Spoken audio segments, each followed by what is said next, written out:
안녕하십니까. 오늘 여러분과 함께 율곡이의 저술 중 동어분답을 중심으로 한번 이런저런 얘기를 하게 된 강사 이정철입니다. 인사드리겠습니다.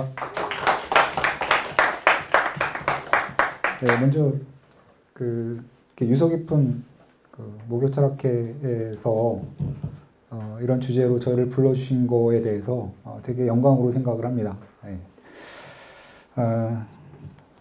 동어분답은 이의 저술 중에서는 이제 규모를 가지고 시작된 그러니까 체계를 갖춘 저술로는 첫 저술이죠. 저도 이걸 준비하다가 준비는 이제 좀 차근차근 해왔는데 어제 문득 동어분답이 양이 얼마나 될까 해가지고 고전번역원에 들어가서 이렇게 번역된 걸 가지고 쫙 긁어가지고 한번 해봤어요. 그랬더니 원고 매수 220매쯤 나오더라고요. 그러니까 약간 두꺼운 논문 정도의 볼륨인 걸 어제 알았습니다. 저도. 예. 그래서 이렇게 양쪽으로 아주 길지는 않은데 근데 굉장히 짜임새 있는, 그러니까 율곡의 초기의 어떤 사상을 이렇게 온축하고 체계화시킨 저술이어서 반드시 검토를 해야 될 필요가 있는 저술이라고 생각을 합니다.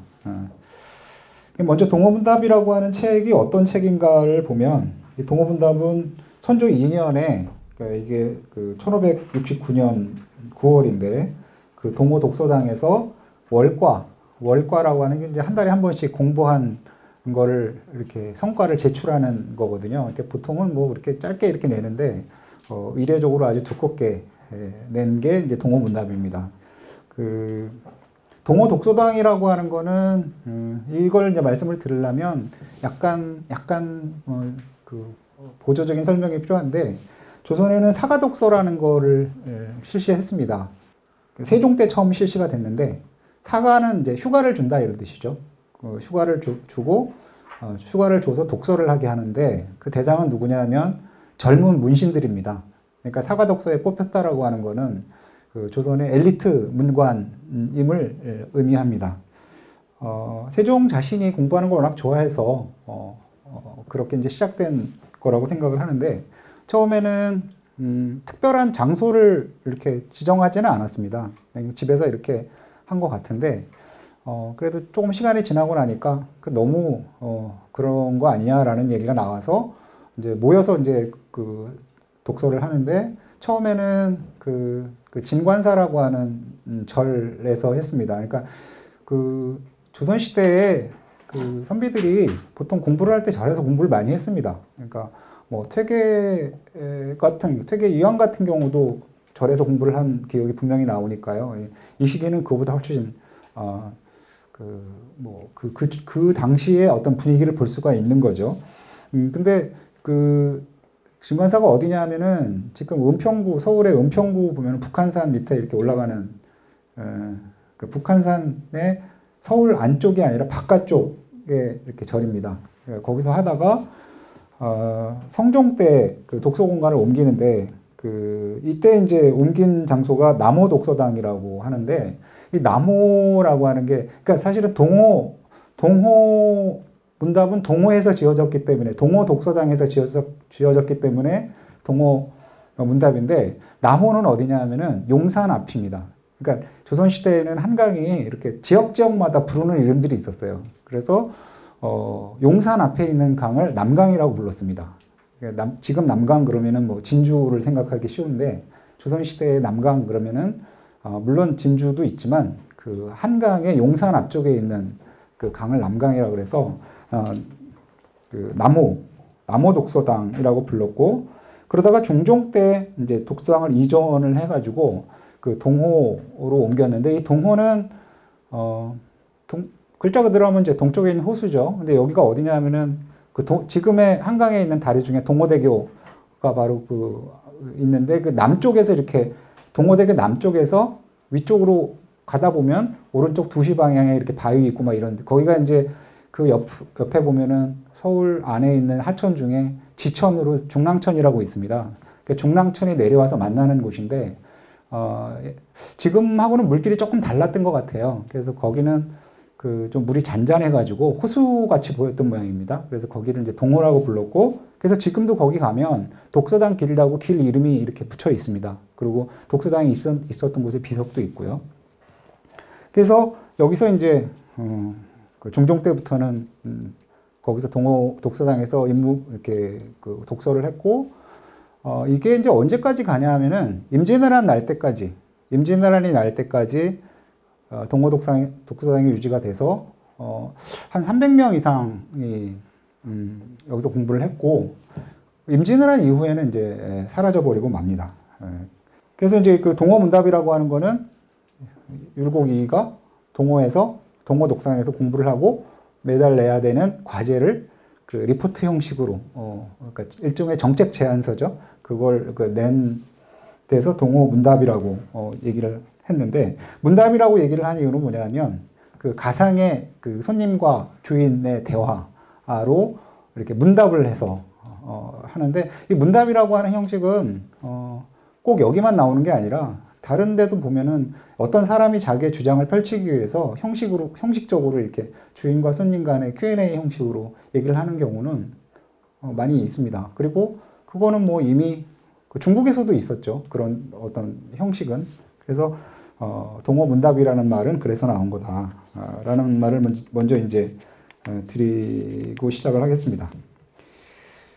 이제 두 번째 우리가 알아볼 거는, 그럼 기존의 그 이해 사상을 대략적으로나마 일단 이해를 좀 해보면, 그 이해 사상은 크게 보면 뭐 이렇게 다양하게 나눌 수 있겠지만, 이렇게 보면은 큰 줄기로 보면 이렇게 도학의 영역이 있고, 또 하나는 경세론의 영역이 있습니다. 도학이라고 하는 거는 지금의 철학하고는 좀 다르긴 한데, 뭐 굳이 그냥 이렇게 분류를 해보면 철학 쪽에 좀 가깝고요. 경세론이라고 하는 거는 국가 운영론이죠. 국가 운영론인데, 율곡은 이 두 개를 다 가지고 있었습니다. 그런데 그 율곡의 제자들은 경세론보다는 도학 쪽으로 제자들이 되게 많았어요. 그리고 이제 그게 저술도 그쪽으로 많다 보니까 오늘날도 율곡에 대한 연구는 그 경세 쪽보다는 도학 쪽에 특히 예학이나 이런 쪽으로 연구들이 많은 것 같아요. 근데 이제 그거는 제 개인적인 생각으로는 이유가 없지 않을 것 같습니다.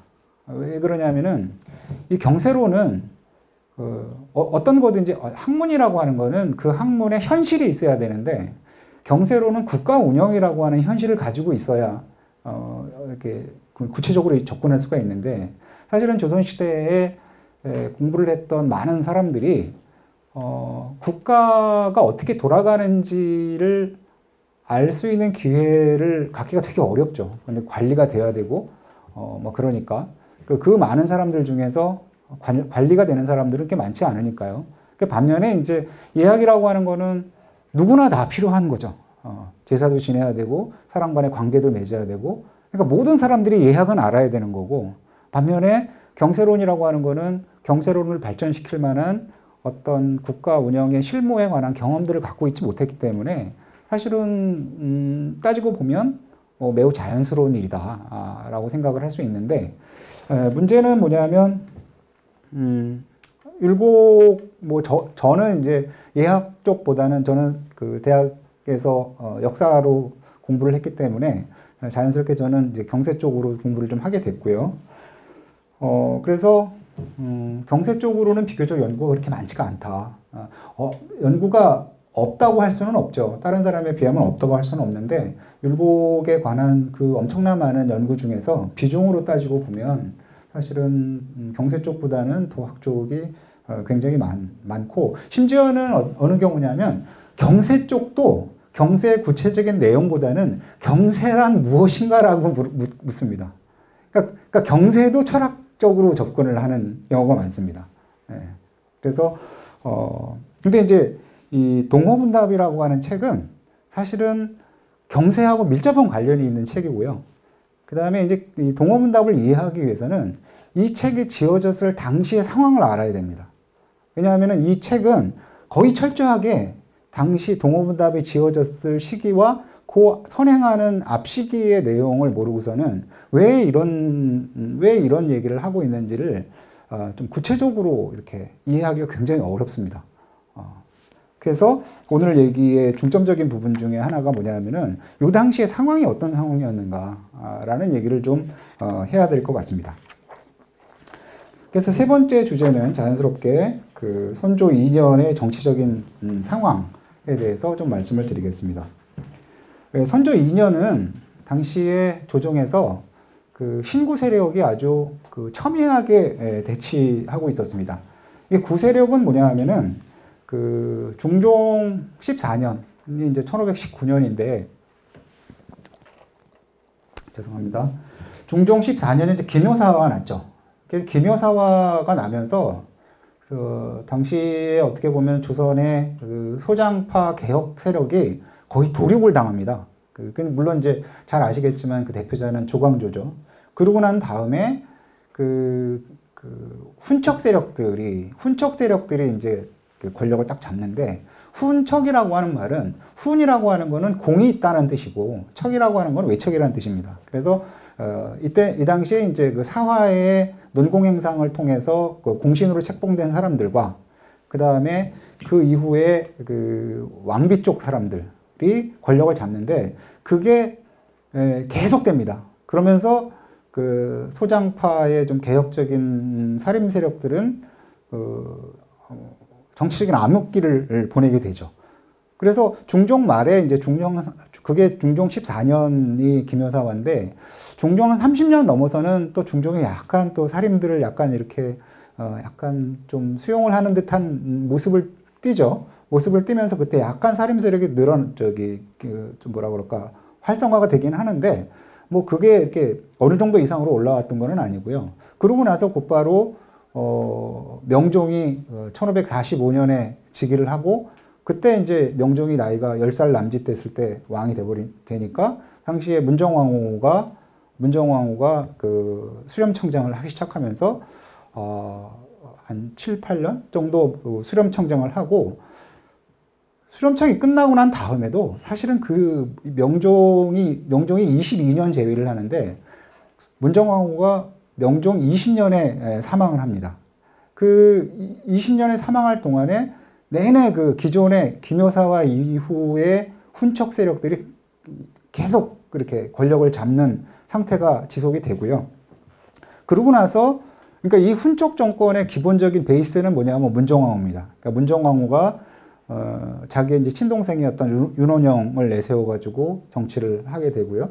그 다음에 그 문정왕후는 또 불교를 되게 그 강조를 하면서 이 당시에 그 불교 쪽의 중요한 파트너가 보우라고 하는 사람이 굉장히 좀 활약을 하고 이렇게 지내오고 이때 그 살림 세력들은 어두운 정치적인 암흑기를 지내게 되고 중간중간에 또 사화가 일어납니다. 중간중간에 사화가 일어나고 그러다가 문정왕후가 명종 20년에 그러니까 1565년에 문정왕후가 사망하면서 이 훈척 정권이 이렇게 균열을 일으키면서 이렇게 깨져나가기 시작합니다. 그리고 문정왕후가 4월에 죽는데 그 해를 넘기지 못하고 윤원영은 자살하고 보우는 피살됩니다. 그러면서 그냥 그 한 50년 가까이 지속됐던 그 기득권 세력이 붕괴돼 버리는 상황이죠. 그리고 율곡 이인은 바로 그 8개월 전에, 그러니까 문정왕후가 65년 4월에 죽는데 그 전년도 8개월 전에 율곡 이인은 문과에 급제해서 명종 19년에 그 초직으로 호조 좌랑으로 시작을 합니다. 그러니까 뭐 아시겠지만 조선시대의 과거에 붙으면 보통은 다 권지라 그래가지고 그게 요즘식으로 말하면 인턴입니다. 그러니까 그 구품으로 시작을 하는데 이제 성적이 우수한 사람들은 조금 품계를 처음부터 조금씩 높게 책정이 되고요. 갑과가 그러니까 문과 33명 중에서 갑과가 3명입니다. 그러니까 갑과 제1인이 장원급제죠. 갑과 제2인이 2등한 거고 뭐 을과 제1인 그러면 4등한 겁니다. 그래서 갑과 3명만 바로 실직에 그러니까 인턴 없이 바로 실직에 이렇게 보임이 되고 장원급제한 사람은 실직으로 정육품에 바로 임명이 됩니다. 그래서 율곡 이인은 장원급제 했으니까 초직으로 요즘 말하면은 그 호저 좌랑이면 기재부 과장쯤 됩니다. 기재부 과장으로 그냥 바로. 그러니까 이는 관직 생활을 지금으로 말하면 기재부 과장으로 시작을 한 거예요. 그래서 그 경세라고 하는 게 우연히 등장한 게 아니고 이 사람 커리어가 원래 그렇습니다. 그래서 이렇게 당시의 상황이 그런데 근데 이제 문제는 뭐냐면 문정왕후가 죽고 난 다음에 기득권 세력이 소리를 내면서 무너지기 시작하고 율곡 2일을 기점으로 해가지고 그때 이제 그 소장파 살림 세력들이 조정으로 막 이렇게 들어오는데 문제는 그러니까 명종이 그러니까 엄마가 죽고 2년 뒤에 명종 22년에 명종도 이제 사망을 하고 바로 16살 먹은 선조가 즉위를 하게 됩니다. 그런데 조정에서는 기득권 세력들은 좀 힘이 빠지고 좀 이렇게 힘이 빠지고 젊은 이제 살림 세력들은 막 들어왔지만 사실은 전체 세력의 볼륨으로 보면 젊은 살림들은 사실은 수가 굉장히 적죠. 그리고 한 47, 8년 정도의 그 권력을 유지했기 때문에 이 사람들의 세는 굉장히 컸습니다. 그런데 명종에서 선조로 넘어갈 때, 그러니까 선조는 그 명종은 이제 아이가 없었기 때문에 선조가 명종의 아들은 아니죠. 근데 이게 권력이 바뀌고 기득권 세력이 무너진 것 같지만 사실은 이게 반정이 아니거든요. 반정이라고 하는 건 그냥 구테타니까 구테타의 좋은 점은 자기가 마음에 안 들면 그냥 쓸어버리는 거죠. 근데 구테타는 아니기 때문에 그 훈척 정권 때 굉장히 무리가 많아도 아주 문제가 되는 사람들 몇 명을 처벌할 수는 있지만 그 당시에 조정에서 성장하고 관직이 높아졌던 그 모든 사람들을 다 억지로 나가라고 할 수는 없는 거였습니다. 그래서 이 당시에 선조가 즉위했을 당시의 상황은 어느 정도 힘은 빠졌지만 굉장히 강력한 세력을 구축하고 있는 구세력과 굉장히 기세는 높지만 사실 따지고 보면 별로 경험도 없고 세력도 별로 없는 목소리만 높은 젊은 사람들이 조정에서 서로의 눈치를 봐가면서 치열하게 대치하고 있는 이런 정황이었습니다. 그리고 선조 2년이라는 시점이 이게 그 1569년이거든요. 그러니까 김효사가 나고 딱 50년이 지난 시점이었습니다. 그러니까 한 권력이 한 50년쯤 지속이 되고 이제 붕괴되기 직전에 있는 게 바로 선조 2년의 상황이었습니다. 그 다음에 이제 알아볼 문제는 그럼 이제 문정왕후가 사망하고 난 다음에 그럼 어떤 일이 벌어졌느냐? 이제 전체적인 세력 얘기는 말씀을 드렸는데 조금 더 구체적으로 말씀을 드리면 이제 그 훈척 정권에 지속됐던 동안에 굉장히 여러 가지 문제들이 많았기 때문에 개혁을 해야 된다는 목소리는 되게 높았습니다. 그래서 당시에 이제 그 개혁을 주장했던 어떤 움직임들을 좀 살펴보면 먼저 6조에서 6조면 지금 이제 행정부를 말하는 거죠. 지금으로 말하면 6조에서 고쳐야 될 사항들을 막 얘기를 합니다. 거기도 이제 나오지만 뭐 왕실 재정을 관리하는 내수사에서 정식 행정 절차를 무시하고 함부로 인장을 만들어서 각관에 지시한다니까 이게 뭐냐면 문정왕후는 사실은 그 실제로 자기가 정치를 하려고 했기 때문에 행정부 명령 계통을 밟으면 자기가 되게 불리하거든요. 그러니까 내수사는 왕실 재정을 관리하는 게 내수사이기 때문에 내수사의 내시들을 통해서 자기가 6조를 대체해 보려고 그랬어요. 그러니까 상당히 문정왕후를 되게 위협적인 세력으로 봤습니다. 당시에 그 관리들이나 지식인들은. 그래서 이 얘기가 그 얘기입니다. 인장을 각자 만들어가지고 막 정말 행정적으로 처리를 하는 이런 문제들이라든지 그 다음에 뭐 각자장, 능라장, 자격장 그러니까 사류가 아닌 사람들이 뭐 양반의 옷을 입는다든지 뭐 국기일 그러니까 왕이나 사망한 왕이나 왕비의 그 제사 지내는 날이죠. 국기일에 뭐 풍악을 울리는 거 같은 거를 못하게 해라. 그러니까 매우 구체적인데 과연 이거를 개혁이라고 할 수 있을까 하는 생각이 드는 매우 구체적이지만 이거를 개혁이라고 할 수 있을까라고 하는 그런 주장들을 이제 하고요. 또 그거에 대해서 또 상당히 반대되는 모습이 뭐냐면 당시 조정의 그 담론을 이끌어가는 데는 역시 3사거든요. 그러니까 사관부 사관은 홍문관인데, 이 당시에 그 대사원, 그러니까 사원부의 그 수장이 대사원이죠. 그 대사원인 사람이 무슨 얘기를 하냐면, 왕의 마음이야말로 만사와 만 가지 변화의 근본이다 라고 얘기를 해요. 근데 이게 전형적인 성리학적인 경세론입니다. 그러니까 임금의 마음을 바로하고, 이게 1번입니다, 늘. 근데 이거를 틀렸다고 할 수는 없습니다. 이거는 지금으로 말하면 뭐하고 똑같느냐면요, 민의를 받들고 민주주의에 충실하자, 이런 얘기입니다. 그러니까 국시라고 하는 거는 좀 추상적이죠. 중요한 거는, 그러니까 우리 논의를 할 때 총론에서 서로 대립되는 경우는 없습니다. 늘 그것이 강론화될 때 대립이 되죠. 근데 이거는 지금 총론에 해당하는 거거든요. 그러니까 이 말은 무슨 얘기냐면, 구체성이 확 많이 떨어지는 거죠.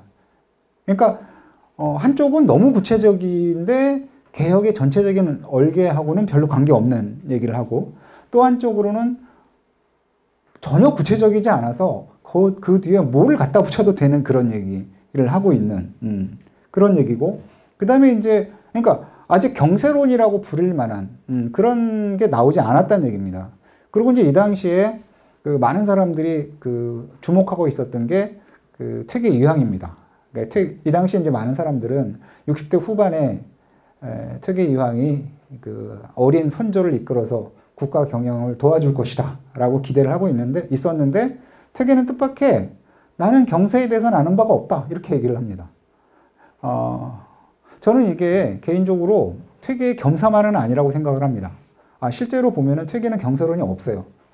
왜 없냐 하면, 퇴계는 경세론을 가질 만한 경험을 갖고 있지 않습니다. 무슨 얘기냐면, 경세라고 하는 거는 일단 권력을 가지고 어떻게 해야 되는데, 자기 생애 내에 자기 편이 이길 거라고 생각을 한 적이 없는 것 같아요. 그러니까 자기를 지키고 어떻게 하면 올바르게 내가 살고 이런 거지, 국가를 어떻게 움직여서 무슨 일을 하고 이런 거는, 그거는 국가가 일단 우리 세력이 장악을 하고 있어야 어떤 일을 할 수 있는데, 퇴계가 살았던 생애는 그런 생애가 아니었거든요. 그래서 그거는 퇴계 능력의 문제나 이런 문제가 아니라, 퇴계는 생애 동안에 경세론을 발전시킬 만한 어떤 계기를 갖고 있지 못했습니다. 그래서 퇴계는 수양론이죠. 퇴계는 수양론이지 경세론이 없습니다. 가만히 보면. 그래서 퇴계 스스로도 그렇게 되고 나니까, 그러니까 문정왕후의 사망 이후에 그 그러니까 개혁을 해야 된다는 목소리는 여기저기 있고 요구는 많았는데, 실제로 경세론이라고 부를 만한 거는 없었습니다. 그럼 선조 2년 당시의 이는 그러면 어떤 상황이었느냐? 선조 2년 당시의 이는 이제 과거에 급제하자마자 그 호조 좌왕으로 임명이 됐고, 그 다음에 8개월 뒤에 문정왕후가 사망을 했고, 그래서 처음 쓴 상소가 논 요승보소, 그러니까 요승보호에 관한 상소, 그 다음에 논 윤원형소, 그러니까 두 사람에 대한 상소. 이 당시에 이거는 이만 쓴 게 아니고요, 엄청나게 많은 사람들이 쓰고 있습니다. 이거는 경세론이 아니죠. 그리고 나서 선조 1년에 양반이 그 장인 노경린이 사망을 하고, 그리고 곧 이어서 엄마 대신으로 생각했던 할머니가, 강릉에 계셨던 할머니가 사망을 하면서 강릉에 갔다가 돌아왔고, 뭐 그러면서 그 좀 왔다 갔다 하면서 이렇게 전국의 중심에 계속 박혀 있지는 않았던, 좀 분주했던 상황이었습니다. 그래서 대개 이제 여기까지가 어떤 배경에 대한 얘기고요. 그 다음에 이제 동호분담의 체계에 대해서 좀 말씀을 드리겠습니다. 동호분담은 아까도 말씀을 드렸지만, 그 동호에서 가상의 손님과 주인 간의 Q&A처럼 이렇게 나눈 대화입니다. 그래서 여기 그 인쇄물에 보면 거기 6번 동호분담의 체계와 내용이라고 쓰여 있는데, 그거를 조금 봐주세요. 네. 거기 보면은 크게 이제 전반부와 후반부로 나눠져 있고요. 전반부는 또 둘로 나눠서 그 중국 역사가 있고, 그 다음에 이제 우리나라 역사가 이렇게 있는데 이 두 개를 다 합하면 무슨 얘기냐면 좋은 정치는 어떤 정치인가 입니다. 좋은 정치는 어떤 정치인가. 그 다음에 이제 후반부는 뭐냐면은 군주가 해야 될 일, 민생의 안정과 교화에 관한 정책, 을사사화 재정. 이거 뭐냐면은 그럼 좋은 정치가 무언가를 알았으면 그럼 우리는 좋은 정치를 위해서 지금 현재 뭐를 해야 될 건가 하는 얘기입니다. 크게 보면. 그래서 좋은 정치를 하기 위해서 첫 번째 해야 되는 게 뭐냐면 7번이죠. 왕이 먼저 숙의해야 된다는 얘기입니다. 왕이 먼저 자기의 마음을 닦아야 된다라는 얘기입니다. 그 다음에 닦아서 그 닦은 공력으로 뭐를 해야 되냐면은 간사한 자를 분별하고 현명한 자를 등용하는 일을 해야 됩니다. 왕은. 그리고 그러면 그렇게 뽑힌 현명한 자는 뭐를 해야 되냐면 먼저 먹고 사는 문제를 해결해야 된다라는 겁니다. 안민의 문제. 그리고 그 먹고 사는 문제가 어느 정도 해결이 되면 그 다음에는 가르쳐야 된다는 얘기입니다. 그러니까 이게 10번 교화의 방법 이거는 학교 제도와 시험 제도에 대한 얘기이고요. 그 다음에 맨 마지막에 이름을 바로잡는 것이 다스림의 근본이다. 이거는 뭐냐면 아직 조정 안에서 구세력이 그러니까 국시가 정해져 있지 않다고 얘기를 합니다. 그러니까 기득권 세력이 잘못됐다라고 하는 것을 분명히 해야 된다. 그러니까 명종이 즉위할 때 대규모 사화가 이제 을사사화가 일어나는데요. 1545년에 그 해가 이제 을사년입니다. 엄청나게 많은 사람들이 죽는데 그 죽는 거로 공신이 된 사람들이 여전히 조정에 있다. 이들을 어떻게든지 정리해야 된다라고 하는 게 을사사화니까 을사사화에 대한 재평가가 제일 먼저다라고 얘기하는 게 이제 마지막입니다. 그래서 거기도 이렇게 쓰여져 있지만 후반부의 항목들은 군주의 자기수양, 그다음에 현명한 자의 등용, 그다음에 민생 안정, 그다음에 백성의 도덕적 교화, 그다음에 현재 상태 그 나쁜 놈들 쓸어버리고 일단 국시를 명확하게 해서 이제 새롭게 출발해야 된다. 이게 후반부의 내용입니다. 그래서 이가 생각하는 최고의 정치란 뭐냐? 그러니까 민생이 안정되고 백성이 도덕적으로 교화된 상태를 말합니다. 그러니까 전통적인 개념으로 보면 그냥 민생을 안정시키는 데까지 하면 이건 이제 패도 정치의 수준인 거고요. 그 다음에 백성들을 교화시키는 데까지 가면 이게 이제 왕도 정치의 수준이 되는 거죠. 네. 그 다음에 이제 그 동어문답에 이렇게 그 체계적인 내용을 이렇게 체계적으로 좀 알아봤는데, 그럼 동어문답의 핵심은 뭐냐를 좀 생각을 해보겠습니다. 이 선조 2년 당시의 조정은 사실은 한 3가지 정도의 정치적인 기류가 흐르고 있었어요. 3가지 정도가 이렇게 중첩되어 있습니다. 역사는 보면 꼭 이것뿐만이 아니라 역사는 지질학하고 비슷할 때가 좀 많습니다. 그러니까 지층들이 이렇게 있는 거죠. 우리는 그 여러 개의 지층 위에 이렇게 살고 있는 거고. 그래서 이 선조 당시의 정치적인 그 흐름을 보면 한 3개의 흐름이 있었는데, 첫째는 지금 말씀드렸던 대로 50년 권력이 유지되고 이제 새로운 살림 세력들이 등장해서 그 구신과 신진의 대립 구도가 일단 있습니다. 이는 구신들을 뭐라 그러냐면은 소규라고 부릅니다. 소규. 풍속할 때 그 속되다 한 때 그 소규. 그 다음에 신진 세력들을 진유라고 부릅니다. 참진자 써가지고 진유. 그러니까 소규와 진유의 대립으로 봅니다. 이 당시의 상황을. 그 다음에 두 번째 흐름은 뭐냐면은 개혁을 해야 된다는 흐름이 또 하나가 있습니다. 근데 아직 개혁을 어떻게 해야 된다는 거는 아직 안 나오고요. 개혁을 해야 된다라고 하는 요구들은 이제 많이 있고요. 그 다음에 세 번째는 뭐냐면, 어떻게 보면은 세 번째 흐름은 두 번째 흐름의 연장선상이라고도 할 수 있는데, 좀 더 포괄적으로 전체적인 국가 운영의 틀을 어떻게 짜야 될 건가 하는, 그러니까 시급하게 해야 되는 문제가 주로 이제 두 번째라면, 세 번째는 그거를 포함한 전체의 어떤 플랜을 어떻게 짤 건가 하는, 이 3가지 흐름이 이렇게 중첩돼서 흐르고 있는데, 이거는 다 하나의 문제적인 상황이죠. 답이 아니고 문제적인 상황이 겹쳐져 있고, 이 상황에서 율곡이 쓴 이 동어문답이 이 흐름들에 답하는 내용이었던 겁니다. 그래서 동어문답의 제5항목에서 당시 상황을 이렇게 묘사하고 있습니다. 지금 국가의 형세는 마치 기절했던 사람이 겨우 소생하여 아직 모든 맥이 안정되지 않고 원기도 회복되지 못한 것이나 마찬가지다. 서둘러서 약을 써야 살아날 가망이 있을 텐데 혹자는 약을 쓰지 말고 가만히 앉아서 저절로 낫기를 기다리자가 하고 이게 율곡이 말하는 소규들이 하는 말입니다. 그러니까 구신들이 하는 말입니다.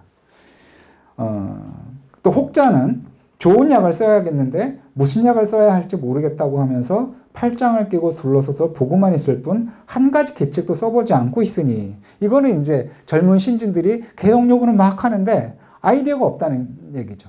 그러니까 장차 구제할 수 없는 위태로운 병이 생겨서 기어코 죽고 말 것이다 라고 얘기를 하고 있고 이 동어문답은 그거에 대한 처방이라고 볼 수 있습니다.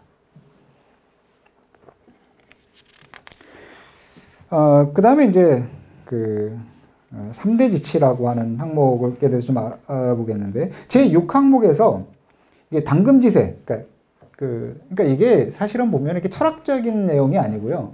철저하게 당시의 상황에 의해서 규정되고 있는 글이라고 할 수 있는 게 항목 중에 하나가 지금 상황이 어떤 것이냐라고 묻고 있습니다. 지금 상황이 어떤 것이냐.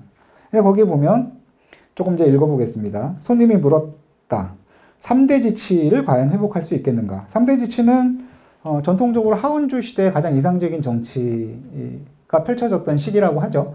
물론 우리가 하운주 때 이상 정치가 펼쳐졌는지 안 됐는지는 아무도 모릅니다. 그런데 공자가 이때를 이상적인 정치가 펼쳐졌다고 말을 하니까 그 이유는 다 같이 이상적인 정치가 펼쳐진 걸로 그냥 상정을 하고 넘어가는 겁니다. 그러니까 이게 사실이냐 아니냐를 따지는 건 별로 의미가 없습니다. 네. 회복할 수 있겠는가? 그러니까 동어문답에서 주인이 이의 입장입니다. 주인이 말했다. 회복할 수 있다라고 얘기를 하니까 손님이 크게 웃으며 말했다. 말이 너무 지나치다. 왕도가 행해지지 않은 것이 이미 한나라 때부터인데 하물며 지금 사람들은 한나라 사람보다 많이 부족하다. 우리 동방은 기자 이후에 다시 선한 정치가 없었고 지금의 풍속을 생각하면 아방조보다도 못한데 만약 소강을 구한다면 가능할지 모르겠다. 소강, 흔히 나오는 말로 소강과 대동 이런 개념을 많이 쓰죠. 그러니까 소강은 그냥 어느 정도 괜찮은 거고 대동은 아주 좋은 상태를 말하겠죠. 소강을 구한다면 가능할지 모르겠지만 도를 행하자고 한다면 그건 그 처사의 허튼 소리일 뿐이다 라고 얘기를 하니까 주인이 근심스럽게 말하기를 왕도가 행해지는 것은 단지 군주와 재상이 그 사람인가 아닌가에 달려있지 어찌 시대가 내려올수록 점점 회복할 수 없게 됐겠는가. 그 군주와 재상이 있다면 회복할 수 있다. 그러니까 여기서 아주 중요한 내용이 뭐냐면 정치는 사람의 문제라고 얘기를 하고 있습니다. 지금 이는 정치는 사람의 문제다. 정치가 안 되는 거는 사람이 적절하지 않아서 그렇지 사람만 적절하면 정치는 좋은 정치는 이루어진다 라고 얘기를 했는데 이거는 당시 이의만 이렇게 생각했던 게 아니고요. 당시 이의와 함께 조정에서 목소리를 높이고 있었던 동료 후배들, 그러니까 젊은 사림들은 다 이렇게 생각했습니다. 그런데 이런 생각은 사실은 이 사람들이 그 특허권을 가진 생각이 아닙니다. 이 생각은 누가 얘기를 했냐면 조광조가 한 얘기예요. 조광조는 율곡보다 한 50년쯤 조광조가 1482년생이거든요.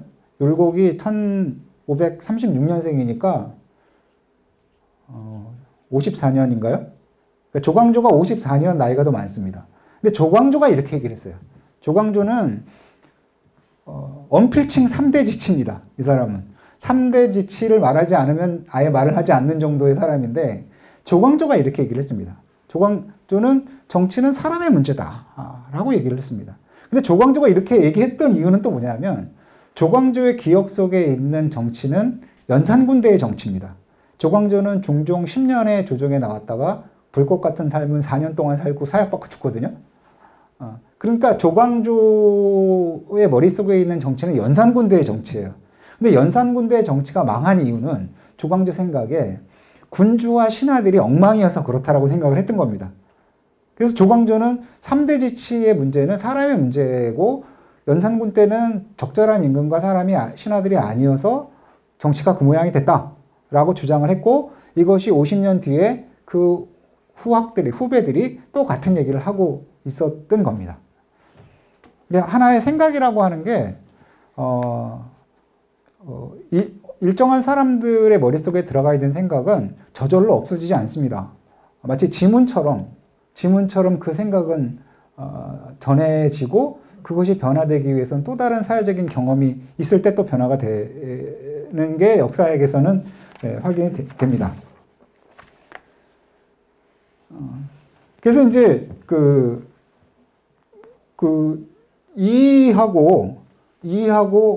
그러니까 이의 조광조에 대한 생각을 보면 이는 조광조 팬이었습니다.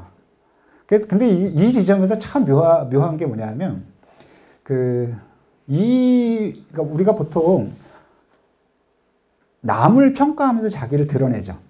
남을 평가하면서 내가 어떤 사람이야라고 말하지 않아도 내가 어떤 사람을 어떻게 본다라고 하는 것 속에 자기가 평가가 됩니다. 그런데 흥미로운 거는 뭐냐면 조광조와 회제 이연적에 대한 평가가 이와 이황은 매우 다릅니다. 그러니까 이는 어떻게 얘기를 하냐면 글 좀 읽고 저술이나 했다고 도학자가 아니다 이렇게 얘기를 합니다. 글 좀 읽고 저술이나 했다고 해서 도학자가 아니다. 그러니까 이의 입장에서 이연적은 도학자의 범주에서 아예 빼버립니다. 그리고 조광조가 학문이 부족하기는 했지만 그가 언필칭 3대 지치를 얘기해서 그 힘으로 오늘날 우리가 있는 거다라고 얘기를 합니다. 이인은. 근데 반면에 이황은 어떻게 얘기를 하냐면 조광조는 정치를 하기에는 너무 공부가 부족했다. 그걸로 끝이고요. 오늘날 우리는 이연적한테 굉장히 도움을 많이 받았다. 그러니까 이연적을 굉장히 높이 평가합니다. 그러니까 이게 똑같은 두 인물에 대해서 이황과 이인은 매우 다른 평가를 내리고 있습니다. 그래서 어쨌든 이인은 조광조에게 물려받은 3대 지치의 이상, 그러니까 정치라고 하는 거는 결국은 사람의 문제다라고 하는 생각을 이때까지 아주 강하게 동어문답을 쓸 당시까지만 해도 아주 강하게 하고 있고요. 그 다음에 이제 우리가 이제 동어문답을 알기 위해서는 사실은 동어문답에서 그치면 안 되고요. 만원봉사까지 가야 됩니다. 만원봉사는 선조 7년 1월에 그 의의가 발표한 건데 이것도 상당히 체계적인, 이것도 굉장히 동어문답하고 어떻게 보면 굉장히 비슷한 문서입니다. 만원봉사는 뭐 말 그대로 하면은 그 상소문이 만자라는 뜻인데 실제로 조선시대에는 여러 개의 만원봉사가 있습니다. 그런데 그냥 만원봉사 그러면은 이의 만원봉사를 얘기할 정도로 이의 만원봉사가 대표적이고요. 그 다음에 뭐 꼭 만자는 아닙니다. 뭐 13,000자도 있고, 뭐 한 8,000자도 있고, 대략 그 굉장히 긴 상소를 만원봉사라고 얘기를 하는데, 그러니까 이는 관직 생활을 딱 20년 합니다. 20년 하는데, 이의 관직 생활 20년 동안에 보면 이는 한 3단계 정도로 나눠지는데요. 만원봉사를 쓰고 그 다음에, 그러니까 이는 선조 8년, 9년 때까지 있다가 조정에서 막 너무 좀 당장이 시끄럽고 자기가 얘기를 해도 잘 받아들여지지도 않고 그러니까 낙향을 해버립니다. 그러니까 그때까지가 이 관직 생활의 세 등분의 첫 번째고요. 그래서 내려갔다가 선조 13년 12월에 다시 올라옵니다. 그러니까 그때까지는 이제 내려가서 뭐 학생들도 가르치고 책도 쓰고 그렇게 지내죠. 자기 처의 고향이었던 해주에서 이렇게 있고, 그리고 그게 이제 이익이고요. 그러니까 낙향에 있었던 시기고 벼슬을 하지 않았던 시기입니다. 그 다음에 선조 13년 12월에 선조가 올라오라고 그래서, 물론 이제 그 전에도 또 올라오라고 그랬는데 안 올라오고 막 그러다가 이때는 도저히 조정이 너무 싸움박질을 하니까 안 되겠다 싶어가지고 13년 12월에 올라와서 3년, 14, 15, 16까지 있고 17년 1월에 죽습니다.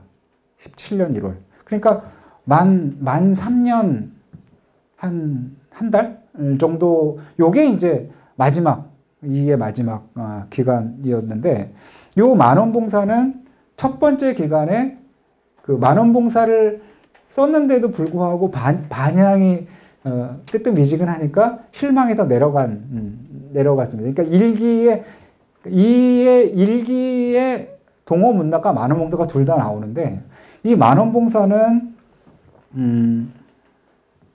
굉장히, 그러니까 동어문답도 가만히 읽어보면 동어문답은 기본적으로 그 퇴계의 세계관 안에 있는 생각입니다.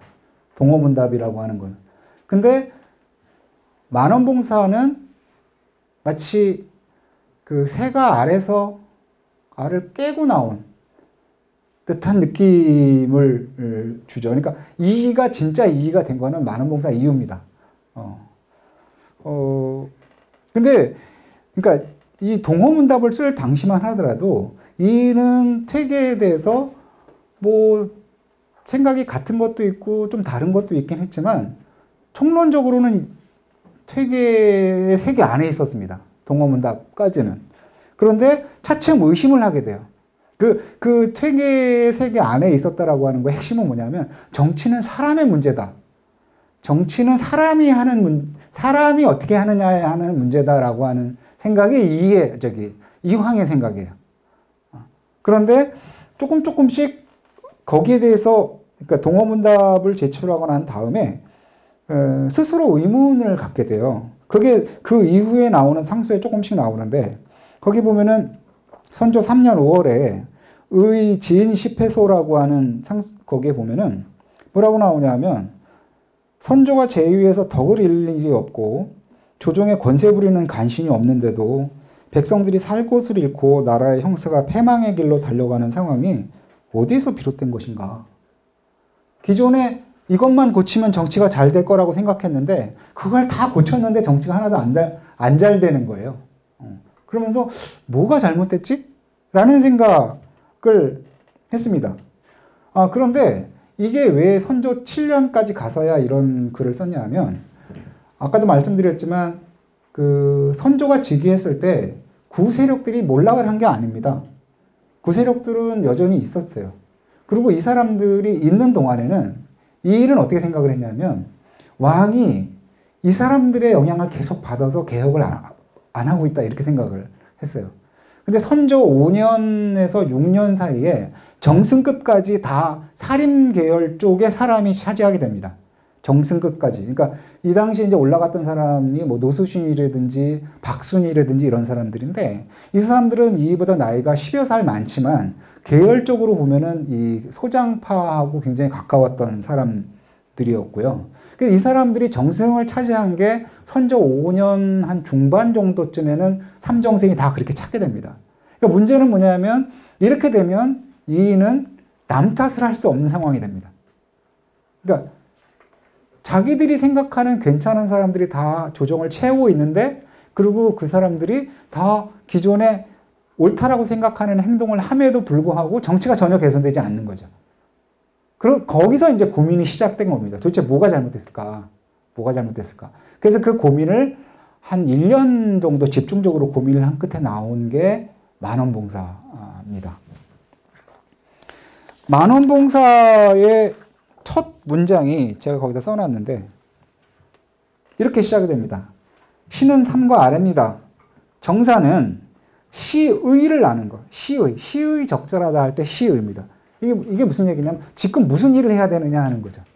시의를 아는 게 귀하고, 일을 했으면 실공을 힘쓰는 게 중요합니다. 일을 했으면 성과가 있어야 된다는 얘기예요. 그러니까 여기 사람 얘기가 없습니다.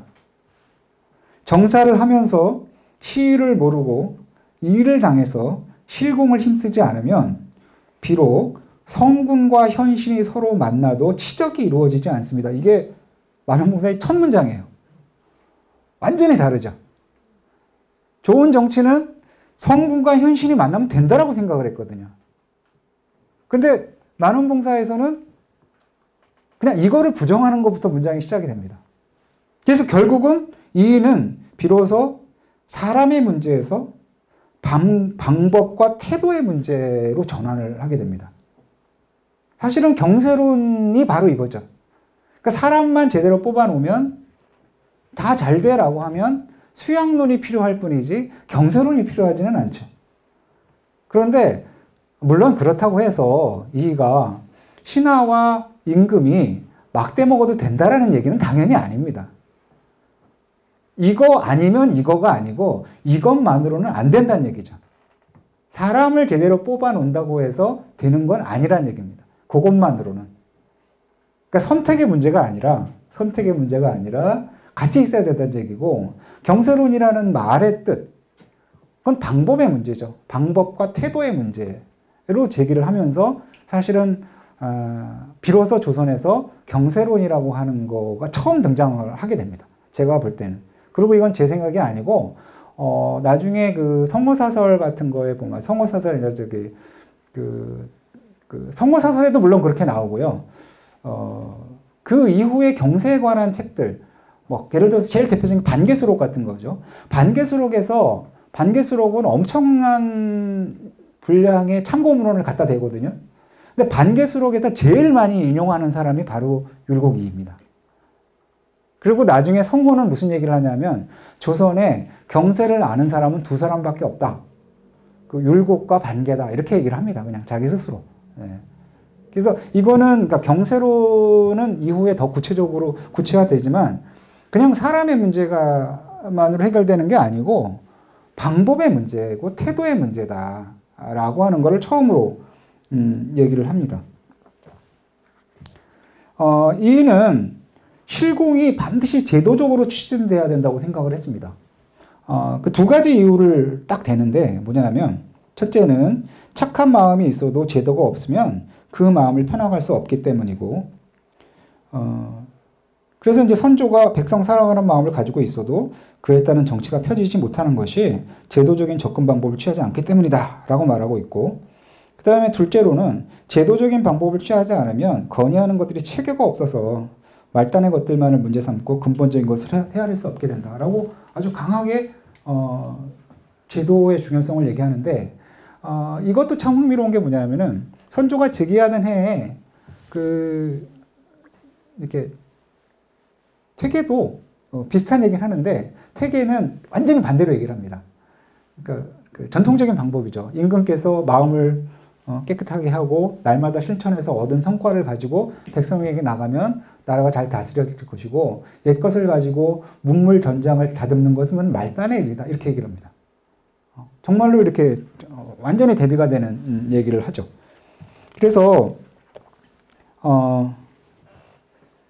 동어문답은 사실은 어떻게 보면 동어문답을 쓸 때 이제 이가 나이가 34살이거든요. 그러니까 동어문답을 쓸 당시는 굉장히 말들이 선명하고 자신감이 있어요. 명쾌해요, 정말. 그런데 이 당시는 어떻게 보면은 가장 핵심은 뭐냐면 정치는 좋은 임금과 좋은 훌륭한 성공과 현실이 만나서 만나면 그냥 그걸로 다 좋은 정치가 이루어진다라고 하는 게 핵심이고요. 그리고 이 생각에 뭐라 그럴까? 이 생각에 뭐라 그래야 되나요? 이 생각에 누구 생각이냐 그러면은 당시의 조선으로만 보면 그거는 퇴계의 생각입니다. 퇴계의 생각이고 여전히 이 당시는 퇴계의 범주 안에 머물러 있었던 거고요. 그 이후에 이제 상황이 바뀌면서 만원봉사 단계에 가서 이는 자기 색깔을 드러내게 되는데, 근데 중요한 거는 뭐냐면, 그러면 동어문답은 아무런 의미가 없냐? 그렇지 않습니다.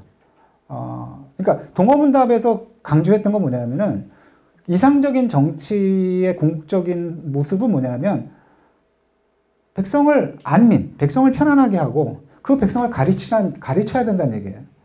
그 목표가 달라지진 않습니다. 그 이후에도. 근데 그걸 이루는 방법이 달라지는 거죠. 목표가 달라지진 않고요.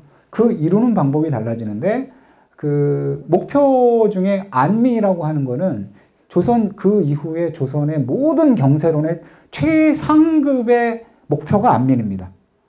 최상급의 목표. 그거는 그 라이센스가 있는 단어입니다. 이희한테. 예.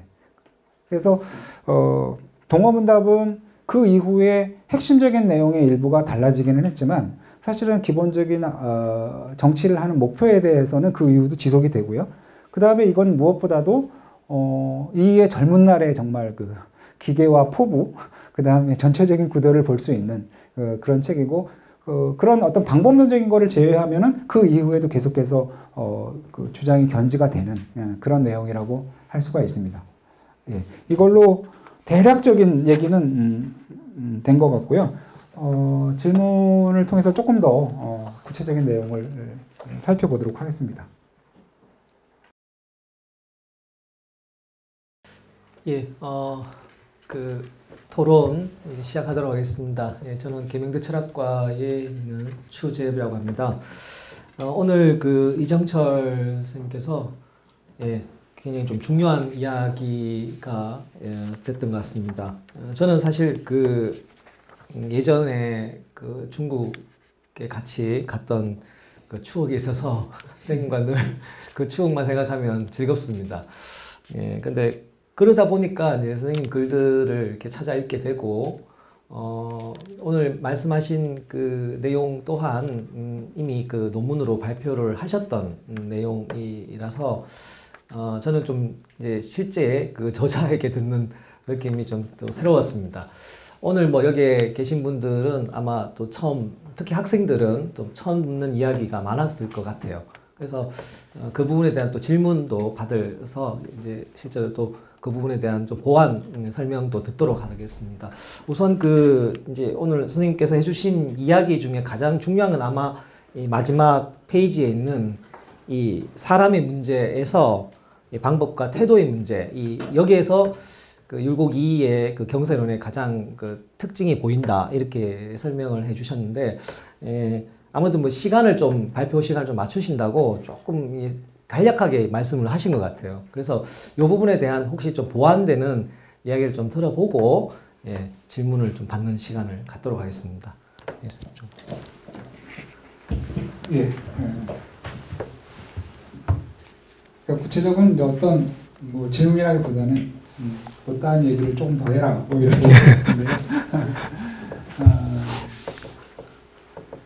이게 그러니까 이거에 대한 구체적인 얘기를 조금 더 하는 것보다 오히려 우리가 좀 생각해봐야 될 거는 뭐냐면, 저도 사학과로 학부 때부터 공부를 해서 꽤 많은 시간이 지났는데 그런 거를 어느 순간에 느끼겠더라고요. 왜냐하면 우리가 그 나이를 먹으면서, 그러니까 뭘 더 배워서 새롭게 아는 게 아니고 나이를 먹으면서 깨닫게 되는 것들이 있지 않습니까? 그 뭐 10살 먹은 애가 그 터울만이라는 형이 누구를 좋아해서 막 그렇게 하는 거를 이해할 수 없겠죠. 그리고 또 젊은 시절에 그 부모님들하고 늘 살지만 그 부모님들이 가졌던 걱정을 젊은 시절에 하지는 않죠. 그거 젊은 시절에 부모님들이 생각하는 것까지 다 공감이 되면 그건 젊은 게 아니죠.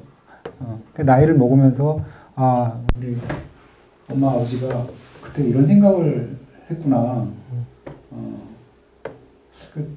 그렇게 저절로 느끼는 게 있습니다. 근데 이게 한 개인의 성장뿐만 아니라 그 한 공동체의 운영이라고 하는 것도 비슷한 면이 있는 게 뭐냐면, 우리가 조선시대에 대해서 공부를 할 때 조선은 500년 이상 지속이 된 왕조고 500년 이상, 그러니까 사실은 14세기에 건국이 돼서 20세기에 망한 왕조는 전 세계에 딱 2개밖에 없습니다. 그러니까 조선하고 오스만 투르크하고 2개밖에 없는데, 오스만 투르크는 우리식의 지금 국가가 아니고 지금으로 말하면 굳이 뭐 영연방 뭐 이런 개념이죠. 그러니까 하나의 통치 단위로서의 왕조가 14세기에 건설된 왕조가 20세기에 망한 왕조는 역사상 조선밖에 없습니다. 이렇게 근데 이렇게 왕조가 오래됐다는 거는, 근데 그렇다고 조선이 아무 일도 없었냐 하면 그게 아니고 엄청나게 큰 일들이 많았죠. 임진왜란이 가장 대표적인 거긴 하지만, 그럼 이렇게 많은 문제가 있음에도 불구하고 그렇게 운영이, 그러니까 왕조가 엎어지지 않았다는 얘기는 뭔가 그 왕조를 운영하는 룰이 있었을 거라는 거죠. 그리고 그 룰이 굉장히 성공적인 거였고. 근데 특히 사학과 같은 경우에 이제 제가 학부 때 또 대학원 때 배웠던 거는 뭐냐면, 저는 조선 후기를 뭐라고 맨날 배우냐면 조선 해책이라고 배웠습니다. 해책. 이게 말은 해책인데 그 말은 무슨 얘기냐면 망하는 얘기죠.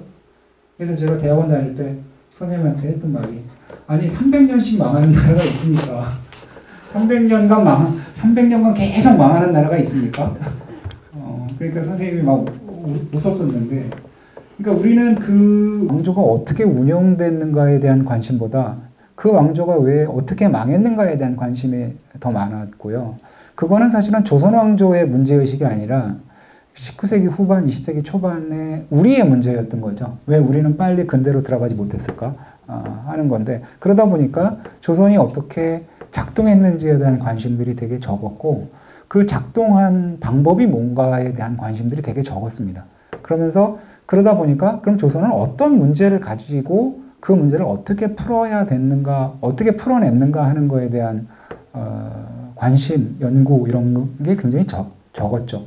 그러다 보니까 율곡에 대해서도 그렇게 묻지 않고 좀 다른 방향에서 율곡을 봤던 것 같고요.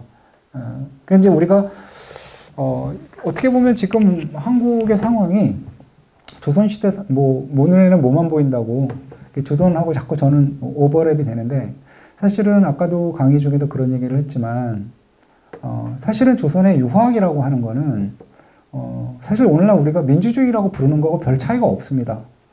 이게 무슨 얘기냐 하면, 자기들이 생각하는 제일 이상적인 시스템을 우리는 지금 민주주의라고 부르는 거고, 옛날에는 그거를 유화학이라고 불렀던 거죠. 그러니까 똑같은 명사를 쓰지만 그 구체적인 내용들은 다 달랐던 거고요. 우리가 민주주의가 철학이야? 그러면은 우리는 민주주의도 철학이지만, 사실 철학이긴 한데 우리는 민주주의를 제도로 이해를 하죠. 먼저 들어오는 게.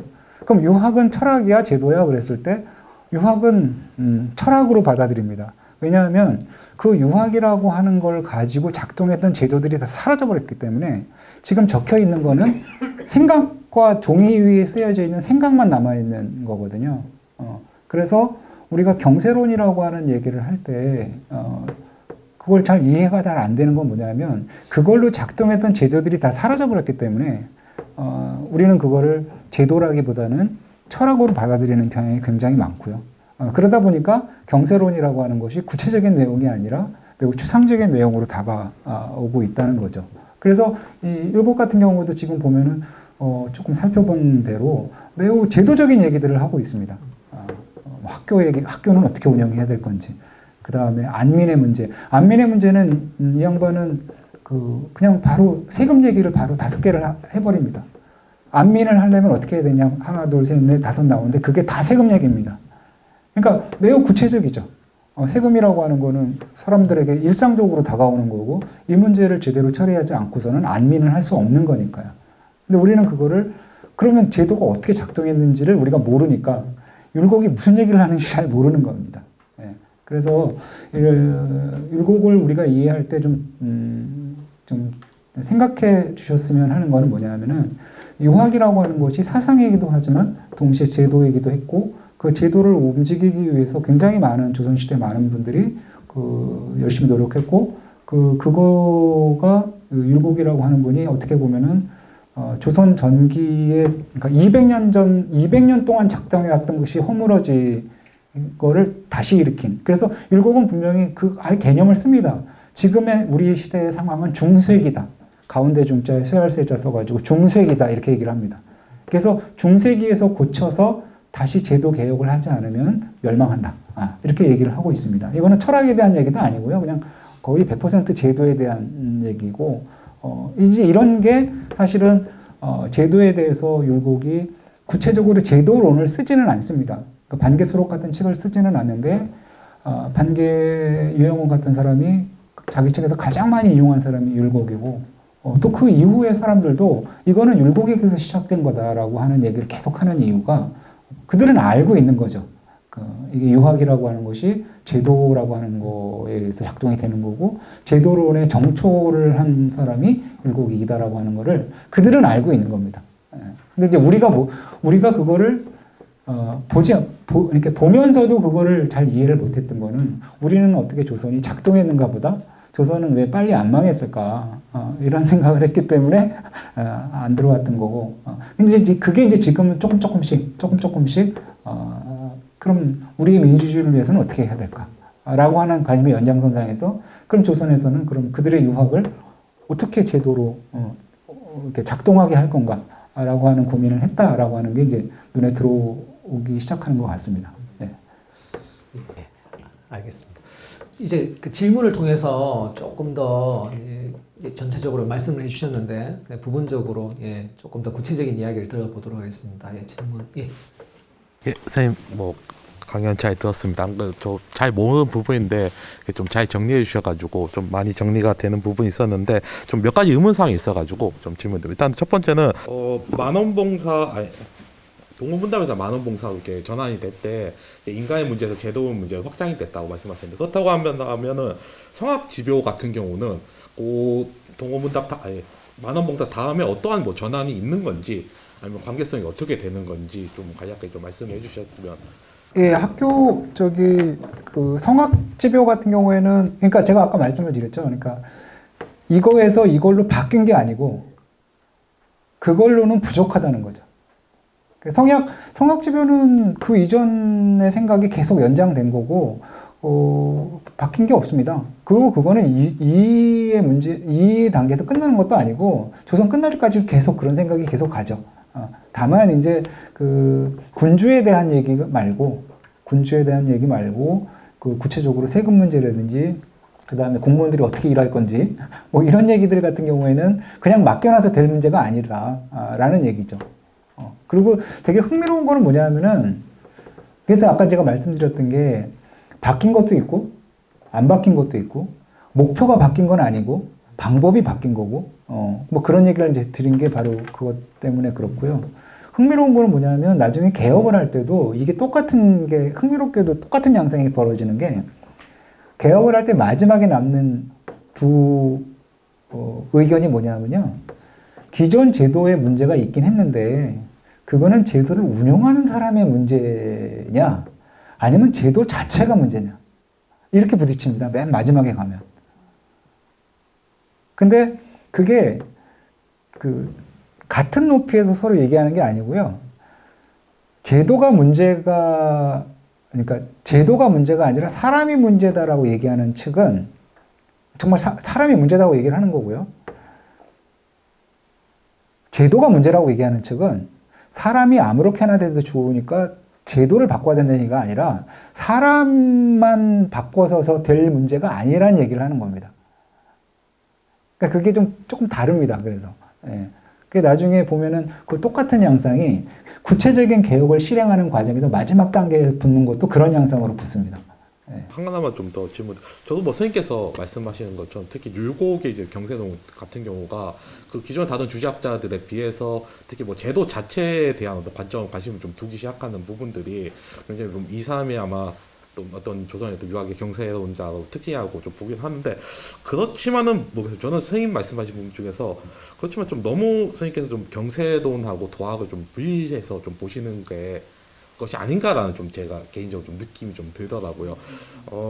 가령 뭐 아까 말씀하신 특히 뭐 율곡의 어떤 경세 특히 안민 같은 경우 말씀하시는데 어느 유학자가 자기가 수기안민이 자기의 학문적 목적이 아니라고 얘기할 사람은 없을 것 같거든요. 물론 뭐 퇴계 같은 경우도 율곡에 비해서는 제도에 대한 관심이 없는 거긴 하지만은 이 사람도 본인은 분명히 주작자고 유학자로서의 자기의 어떤 목적성을 가지고 있을 거고 특히 이제 이 사람들이 다 공유하고 있는 이제 대학의 어차피 텍스트적인 체계를 보면은 수기부터 평천하까지의 어떤 구조가 당연히 필연적인 연관성이 있는 것으로서 이 사람들 모두가 다 가지고 있을 것이 저는 그렇게 생각하는데 그렇다고 했을 때 너무 좀 이게 어떤 이제 율곡 같은 경우에 특히 어떤 이 사람의 이제 경세론 특히 경장론 같은 부분을 너무 독자적으로 띄워놓고 그거를 좀 조선 어떤 유학에서의 경세론의 어떤 출발점 시발점으로서 너무 그쪽으로만 좀 부각시키는 거는 유학이나 혹은 이제 주작이라고 가지고 있는 그 전체에서의 어떤 그 경세라고 하는 부분을 좀 너무 성격을 좀 약화시키거나 좀 너무 부의시키는 것이 아닌가라고 생각이 나는데 혹시 어떻게 생각을 하시는지. 예, 그 아주 훌륭한 지적이세요. 그거는 조금 더 제가 부연 설명할 필요가 있다고 생각을 하는데요. 그러니까 제가 사례를 하나 말씀을 드리면 제가 정확하게 기억은 잘 안 나는데 선조 3년인가 4년쯤에 선조 5년쯤에 그 향약을 실시해야 된다는 얘기가 주정에서 굉장히 그 강하게 등장을 합니다. 근데 향약은 그 뭐 덕업상권이라든지 뭐 환난상률이라든지 되게 좋은 거죠. 그런데 그 현실적으로 향약을 실시하면은 그 향촌에 있는 그 지식인과 양반들의 발언권이 커집니다.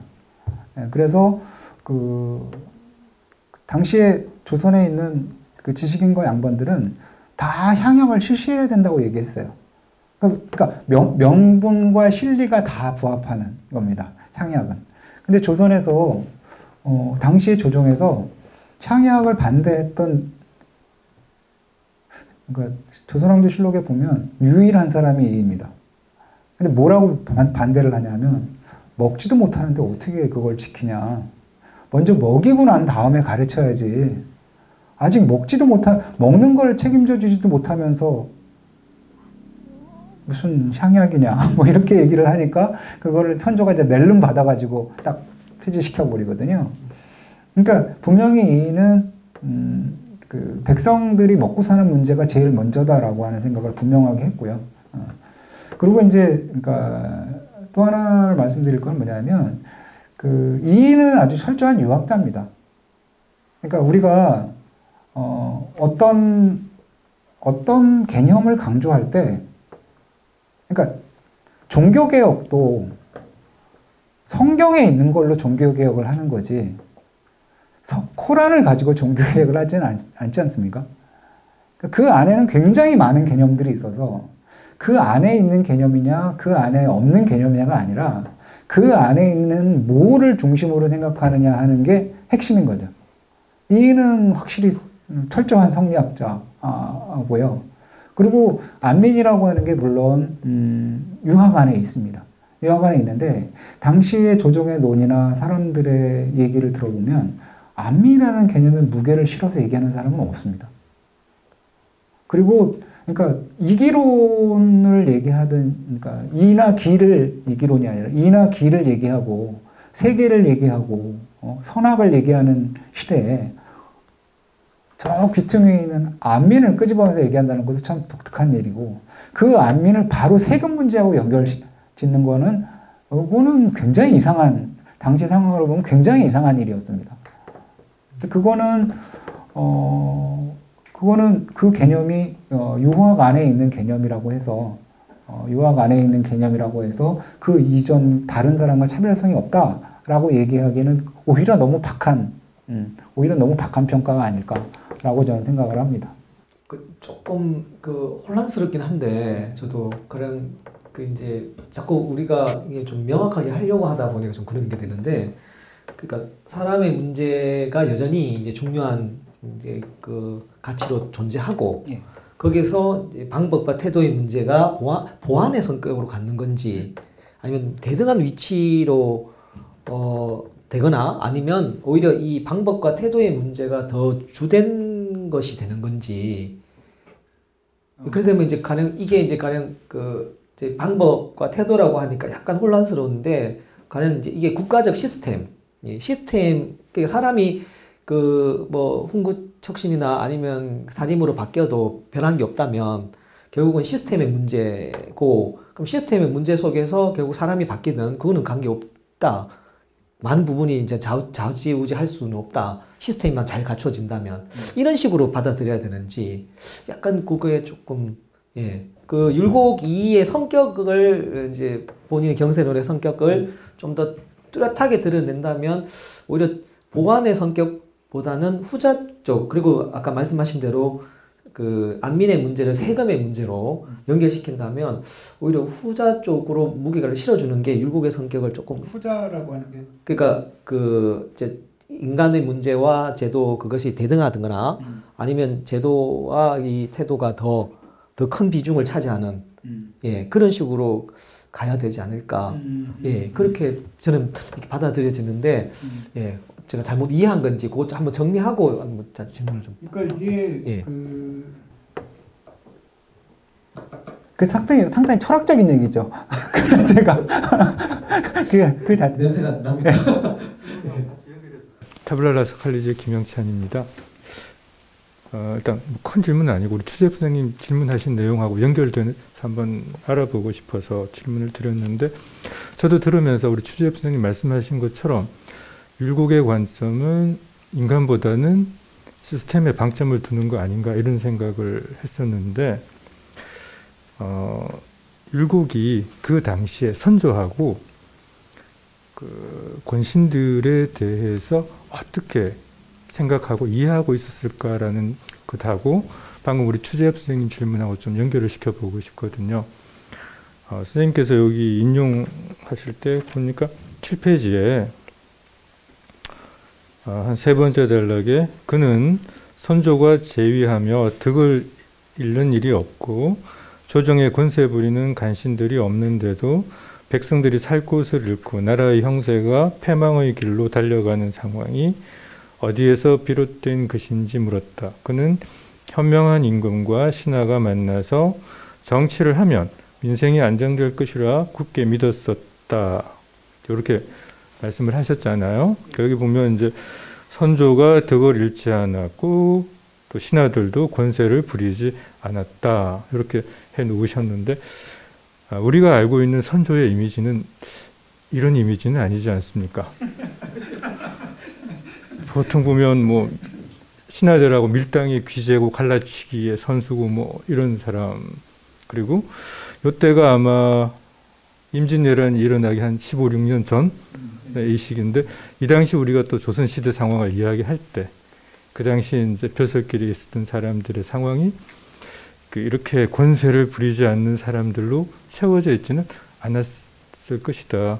그래서 제가 혹시 조금 앞서서 나가 추론을 하면 구신들 하는 걸 율곡이 보니까 이제 새로운 신하들로 바뀌면 될 줄 알았는데 이 사람들도 하는 게 구신들하고 막상 권력을 잡으니까 마찬가지더라.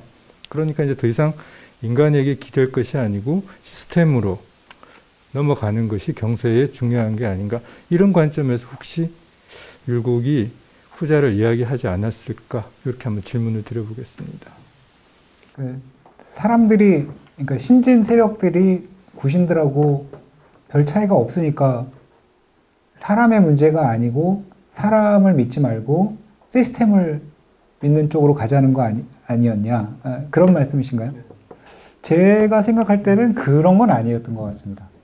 그런 건 아니고 이는 그 사림에 대한 그러니까 그 역경을 헤쳐와서 결국은 정권을 잡았던 사림에 대한 신뢰를 죽을 때까지도 갖고 있습니다. 이는 그러니까 이게 참 질문하신 거하고 조금 다른 맥락에서 좀 다른 건데 그건 좀 이따 말씀을 드리고 참 흥미로운 게 역사를 보면 율곡하고 이가 굉장히 똑같은 게 있어요. 그게 뭐냐면 물려받은 문제에 대한 답은 가지고 있는데 자기 당대에서 생긴 문제는 문제로 인식도 잘 못합니다. 그러니까 퇴계는 그 엄혹한 정치적인 암흑기에 그 살인들을 지키고 우리가 옳은 거야 라고 하는 거를 학문적으로 증명하고 그렇게 애를 썼지만 우리가 집권을 하고 난 다음에 그럼 우리는 어떻게 해야 되지? 라고 하는 거에 대한 생각을 발전시킬 계기는 없었거든요. 그거는 그 퇴계가 사망하기 몇 년 전에 일어난 일이었기 때문에 학문적으로 그거에 대한 대처할 수 있는 기회는 없었습니다. 그런데 이인은 이제 정치가 견디는 문제가 아니라 뭔가를 해야 되는 거야 라고 하는 생각은 했는데, 하기로 생각했던 우리가 반으로 쪼개져서 싸운다는 생각을 해본 적이 없어요. 그러니까 동인과 서인이 나누어졌을 때 그 나누어진 것 자체를 인정을 못 합니다. 왜냐하면 우리는 원래 하나인데 어떻게 우리가 적과 싸웠을 때 했던 그러한 정도의 그 갈등을 우리 안에서 일으킬 수 있냐. 그래서 이는 뭐라고 얘기했냐면은 자기 후배들에 대해서 참 이 식으로 표현하는데, 쟤네들이 식견이 좀 부족해서 그래. 다른 목표를 갖고 있는 게 아니라 쟤네가 식견이 좀 부족하다. 그러니까 얘네가 잘 몰라서 그래. 이렇게 얘기를 하는 거죠.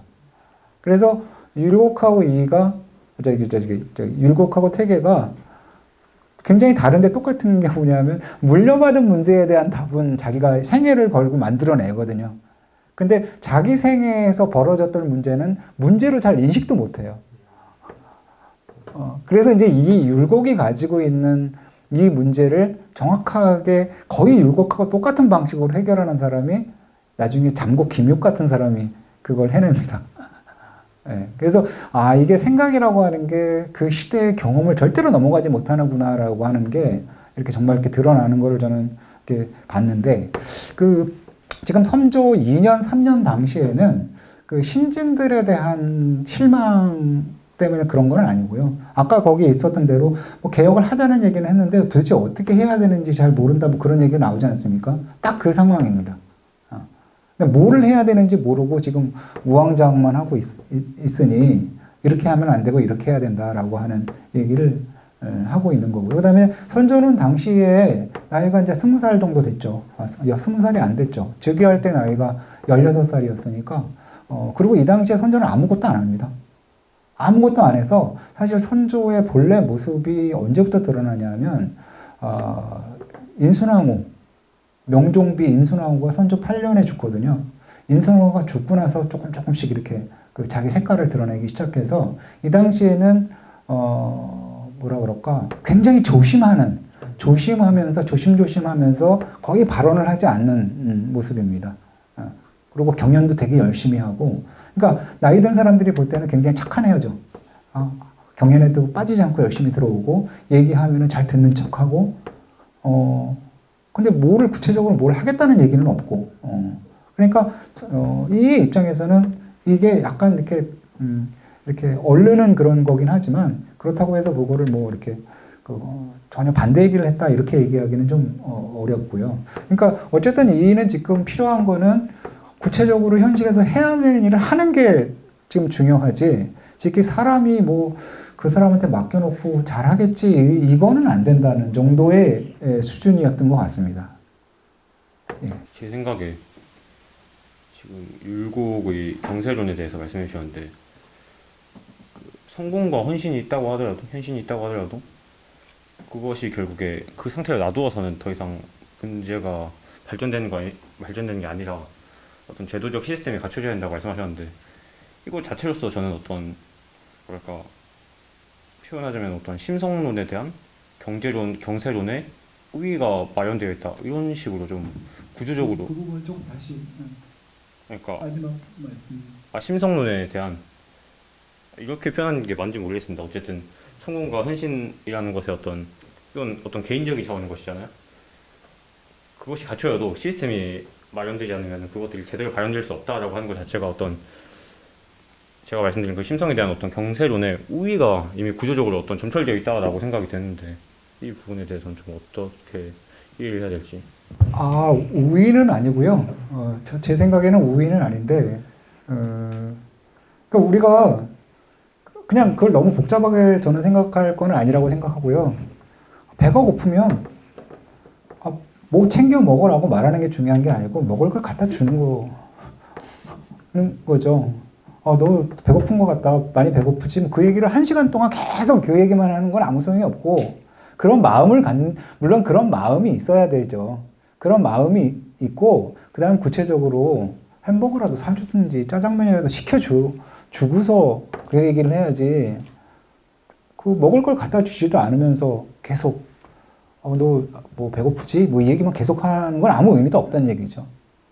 그러니까 그게 마음이 아무 의미가 없다는 얘기가 그 마음만 갖고 있으면 아무 의미가 없다는 얘기죠. 행동이 따라야죠. 그러니까 그런 얘기입니다. 이걸 선택의 문제가 아니고 마음만 갖고는 안 된다는 얘기입니다. 제 말은. 그러니까 그건 우위라고 얘기할 수는 없죠.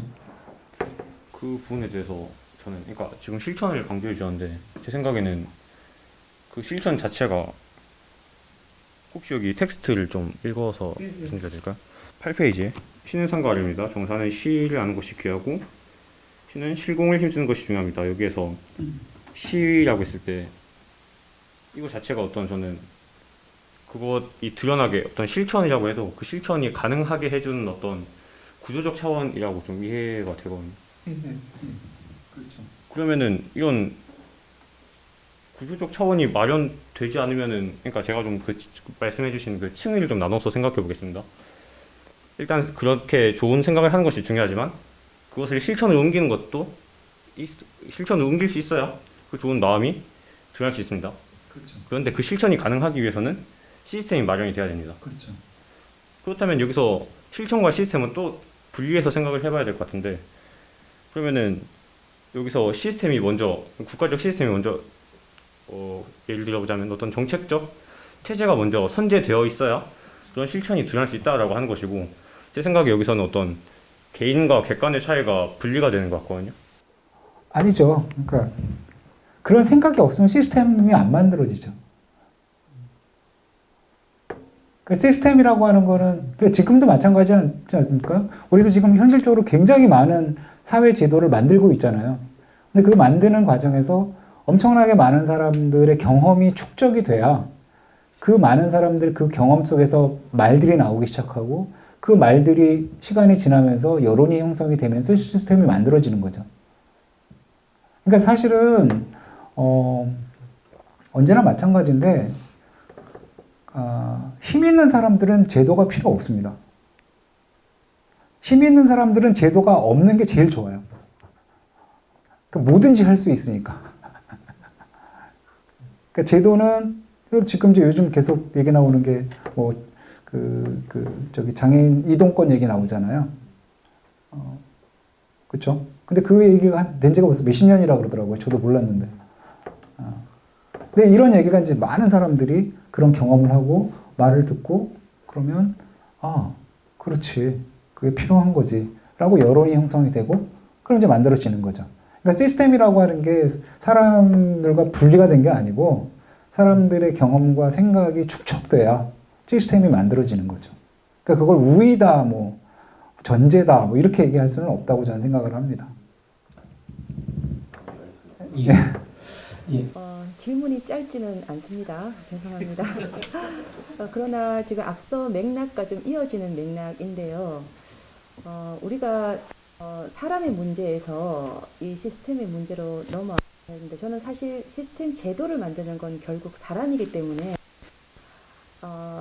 이것을 이렇게 수렴하고 싶어요. 사람의 문제에서 현과 능의 문제로 뒀을 때 태계와 율곡의 차이점. 그래서 만원봉사가 율곡의 어떤 칼라를 드러냈다 보는 거는 굉장히 좀 매력적인 부분이었고 같은 목소리를 내는 동호 문답을 벗어나서 자신의 목소리를 내서 두 개의 목소리가 나오는 그 문제에서 그 현을 수기로 보고 능을 치인으로 봤을 때 안민 굉장히 강조했지 않습니까? 그것도 구체적인 어떤 뭐 공납의 문제, 역의 문제, 아주 세금의 문제를 조목조목하면서 안민에 대한 어떤 시스템을 말을 했는데 그다음 질문은 여기서 뭐냐면 제가 이해하는 태계는 수기와 치인을 본말 너무 그렇게 심하다면 선후 그래서 수기가 무조건 선이다 이게 확실한데 이는 이 수기와 치인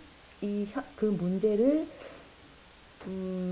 선후의 문제가 있는지 있다면 어떤지 아니 그 선의 문제가 태계랑 같은지 아니면 치인이 먼저다 수기는 나중이다 그거 하나의 질문이고요.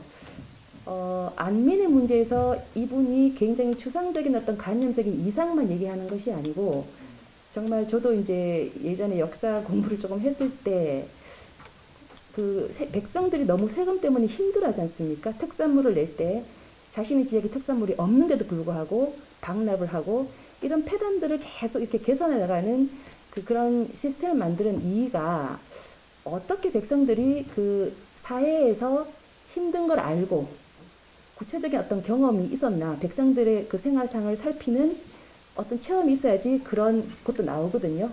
그래서 이의 어떤 그런 경험 중에 백성들의 생활상을 살피는 어떤 계기가 어떤 것들이 있다면 한 가지 좀 소개해 주시면 감사하겠습니다. 앞부분은 더 철학. 네, 앞부분은 되게 철학적인 이해는 뭐, 얘기네요. 이게 근데 우리가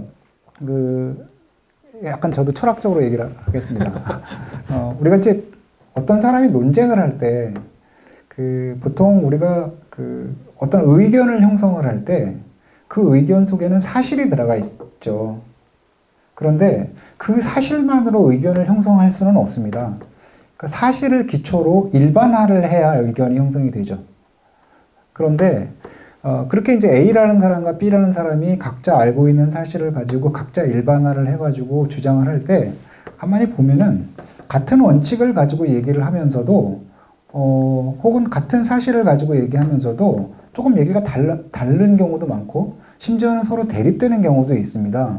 근데 그때 가만히 들어보면은 각자는 어떤 게 있냐면은 내가 이거는 분명하게 얘기할 수 있는데 이거는 잘은 모르지만 가능할 것 같아.